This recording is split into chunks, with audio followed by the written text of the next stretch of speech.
Bueno, ahora vemos cómo el modelo pasó a ser de dos valores y el valor más oscuro, el que tenemos como más oscuro, es el valor de sombra proyectada.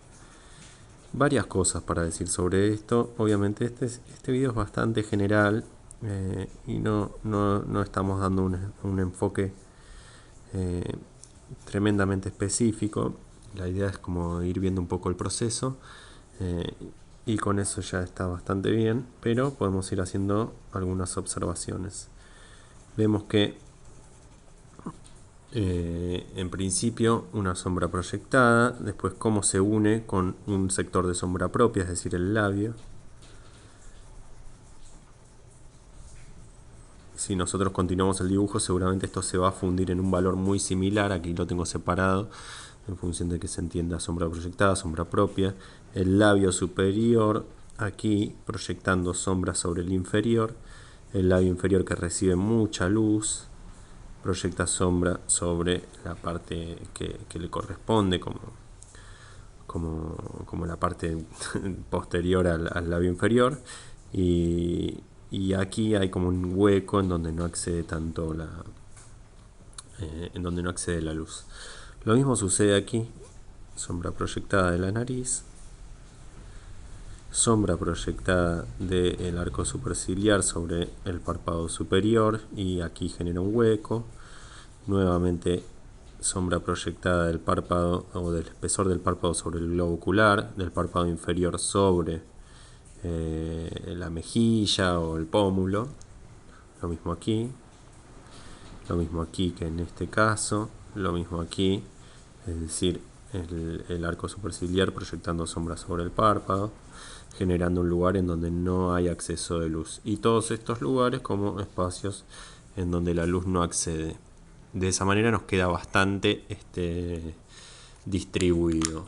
Ahora sería interesante por lo menos establecer una primera aproximación a las diferencias de sombras por pasaje y valores intermedios. Así que yo en principio voy a manchar un poquito lo que tengo sin perderlo, siempre con cuidado de no perder el dibujo, ¿no? Pero sí distribuir esa primera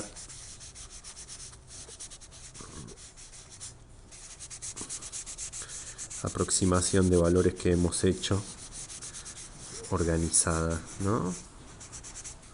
Mantener cierta organización, no perder el dibujo, ir logrando cada vez más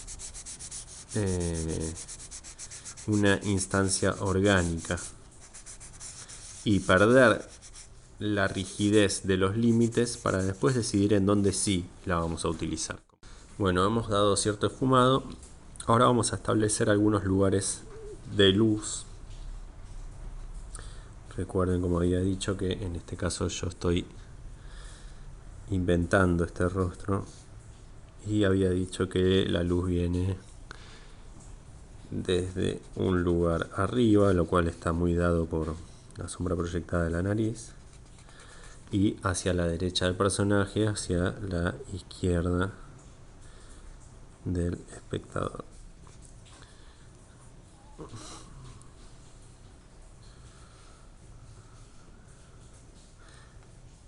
Establezco estas relaciones.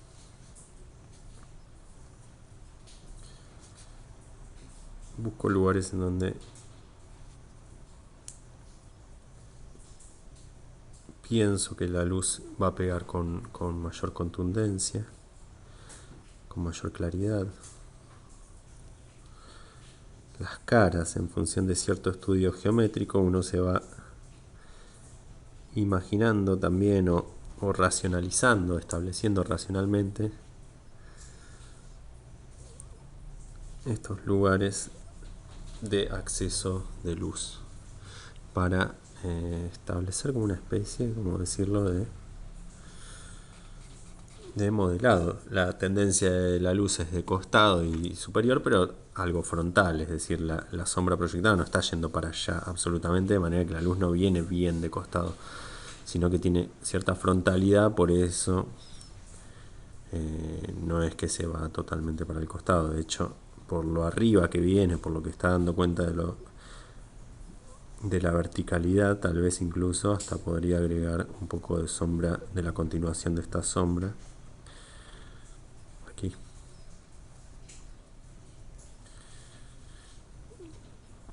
Bueno, entonces establecíamos la luz y ahora puedo tal vez potenciar un poco estos lugares.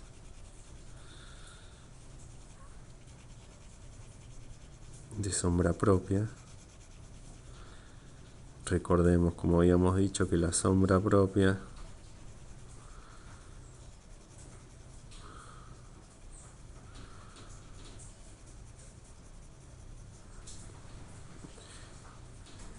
no tiene los límites bien definidos, aunque sí se da esta situación que habíamos ya mencionado en otras ocasiones, que es la existencia de este terminador del cual debemos dar cuenta.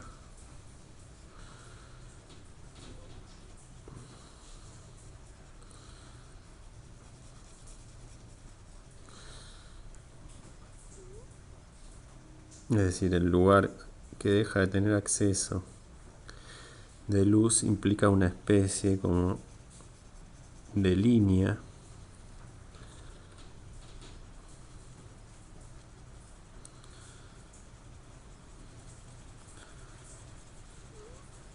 que marca esa frontera justamente, ¿no? Creo que ahí empieza a quedar claro. Ven que a pesar de que está esa línea que mencionamos,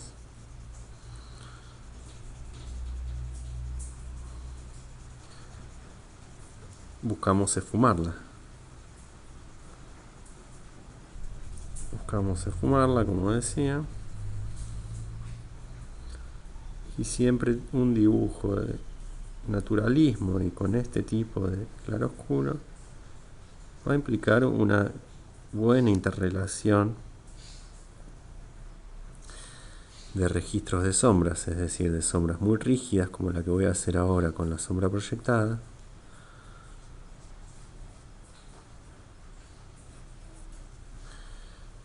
y de sombras que, si bien van a estar muy marcadas, como son, que van a tener límites muy marcados, como son las sombras propias, como la que hacía recién en relación a la nariz, pero que tienen bordes esfumados.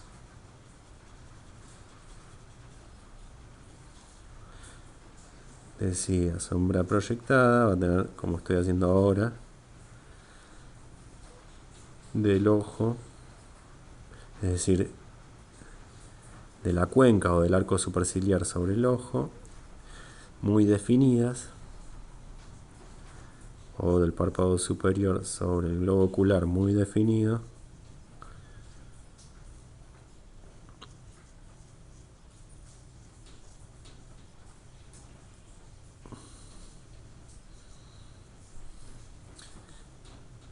pero supongan que del globo ocular en sí mismo todo pasaje es indefinido, y aquí en la del globo ocular, por supuesto, que es todo pasaje degradé suave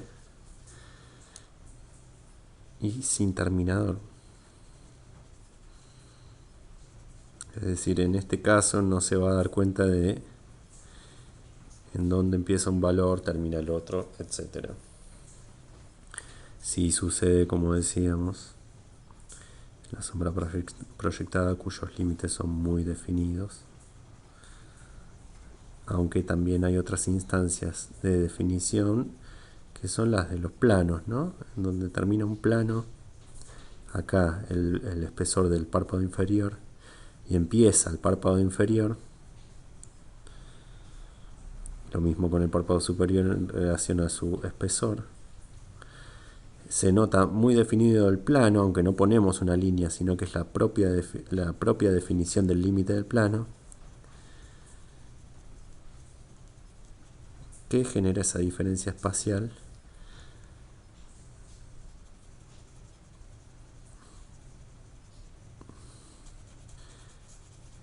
Y ahí vamos viendo los distintos tipos de sombra que podemos encontrar en un rostro. Algunas muy definidas, otras indefinidas.